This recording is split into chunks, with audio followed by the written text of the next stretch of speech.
बता दें कि बिहार में जब से चुनावों की घोषणा हुई है, चुनाव की तारीखों का ऐलान हुआ है, उसके बाद से बिहार में एनडीए में सीट संकट गहराता नजर आ रहा है। लोजपा रामविलास की 35 सीट की जीत, बीजेपी का 26 का ऑफर। जाने चिराग पासवान का अगला कदम क्या होने जा रहा है और चिराग पासवान आगे कौन सा बड़ा कदम उठाने वाले हैं। नमस्कार, मैं हूं संजीव और आप देख रहे हैं आप तक न्यूज।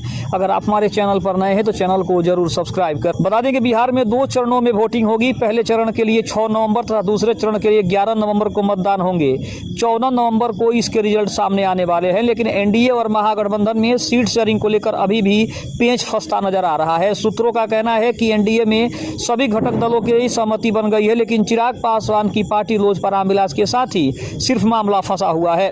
पार्टी सूत्रों का कहना है कि चिराग पासवान की बुधवार को केंद्रीय गृह मंत्री अमित शाह से मुलाकात होनी है। इससे पहले आज बिहार बीजेपी चुनावी प्रभारी धर्मेंद्र प्रधान लोजपा रामविलास के प्रमुख चिराग पासवान से भी मिले। चिराग पासवान और बीजेपी चुनाव प्रभारी के बीच मंगलवार को हुई बातचीत का कोई फलाफल नहीं निकला। चिराग पासवान ने साफ कर दिया है कि हमें 35 से कम सीट मंजूर नहीं है। बीजेपी की ओर से चिराग पासवान को 26 विधानसभा सीट और 1 राज्यसभा की सीट का ऑफर दिया गया है, लेकिन चिराग पासवान ने बीजेपी के ऑफर को स्वीकार करने से इनकार कर दिया है। सूत्रों का कहना है कि चिराग पासवान कल यानी बुधवार केंद्रीय गृह मंत्री अमित शाह से मिलेंगे। एनडीए गठबंधन के सहयोगियों को उम्मीद है कि इस मुलाकात के बाद सारे मामले का हल निकाल लिया जाएगा।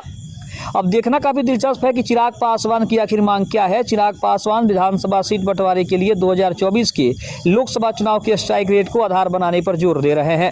उन्होंने अपनी जीती हुई 5 लोकसभा सीटों के तहत कम से कम 2 विधानसभा सीटें देने की मांग भी रखी है। सूत्रों का कहना है कि बिहार में एनडीए के अन्य सहयोगी हिंदुस्तानी अवाम मोर्चा के नेता जितेंद्र मांझी और उपेंद्र कुशवाहा के बीच 8 सीटों पर सहमति बन गई है।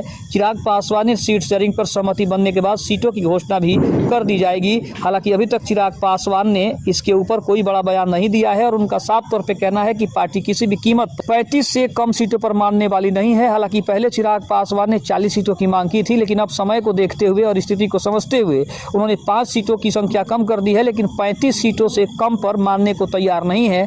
लेकिन बीजेपी उन्हें 26 विधानसभा की सीटें और 1 राज्यसभा की सीटें देने की पर बातचीत कर रही है। हालांकि कल उनकी गृह मंत्री अमित शाह से मुलाकात होने वाली है और उसके बाद ही तय होगा कि चिराग पासवान को बीजेपी मना पाएगी या फिर चिराग पासवान कोई नया गठबंधन तलाशने की कोशिश करेंगे।